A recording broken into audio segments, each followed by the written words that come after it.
হোটেলে বন্দি দশা, জানালা দিয়ে দেখা যাচ্ছিল নেপালে ভয়াবহ সরকার বিরোধী বিক্ষোভ। আর সেই দৃশ্যেই মানসিকভাবে ভেঙে পড়েছিলেন বাংলাদেশ জাতীয় ফুটবল দলের খেলোয়াড়রা। 3 দিন ধরে অস্বস্তি আর আতঙ্কের ভেতর দিয়ে কাটাতে হয়েছে তাদের। ট্রমার মধ্যে ছিলেন জামাল ভুঁইয়া ও তার সতীর্থরা।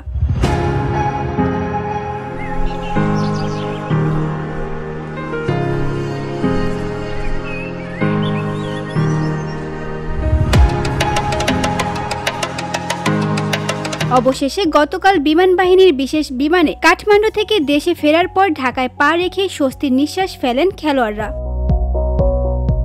কিন্তু ভয়ঙ্কর অভিজ্ঞতার কারণে মানসিক আঘাত পেয়েছেন তারা। ফুটবলারদের স্বাভাবিক অবস্থায় ফেরাতে মনোবিদ ও সাইকোলজিক্যাল সাপোর্টের ব্যবস্থা করবে বাংলাদেশ ফুটবল ফেডারেশন, এমনটাই জানিয়েছেন বাফুফের সভাপতি তাবিথ আউয়াল। তিনি বলেন, আমাদের চিকিৎসার প্রক্রিয়া রয়েছে, সেখানে অবশ্যই মানসিক কোচিং, সাইকোলজিক্যাল সাপোর্ট দেওয়া হবে। যাদের প্রয়োজন নেই তাদেরও আমরা অ্যাসেসমেন্ট করব, কারণ এ ধরনের পরিস্থিতিতে অনেক সময় শারীরিক শকও হয়।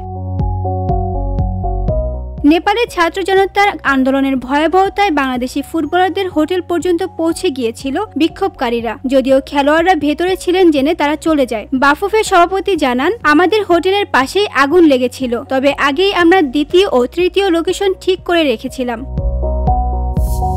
ফুটবলার, কোচিং স্টাফ, কর্মকর্তা মিলে মোট 37 জন, আর তাদের সঙ্গে ছিলেন ম্যাচ কাভার করতে যাওয়া 17 জন সাংবাদিক। সবাইকে বিশেষ বিমানে করে দেশে ফেরানো হয়েছে। তাবিথ আউয়াল বলেন, শুধু ফুটবলার নয়, মিডিয়া সহ সবাইকে নিয়েই আমরা ফুটবল পরিবার। তাই রেস্কিউ মিশনে সবাইকে একসঙ্গে দেশে ফিরিয়ে আনা হয়েছে। কাঠমান্ডু এয়ারপোর্ট সচল হওয়ার মাত্র 20 ঘন্টার মধ্যেই বাংলাদেশ দলকে ঢাকায় ফিরিয়ে আনা সম্ভব হয়েছে।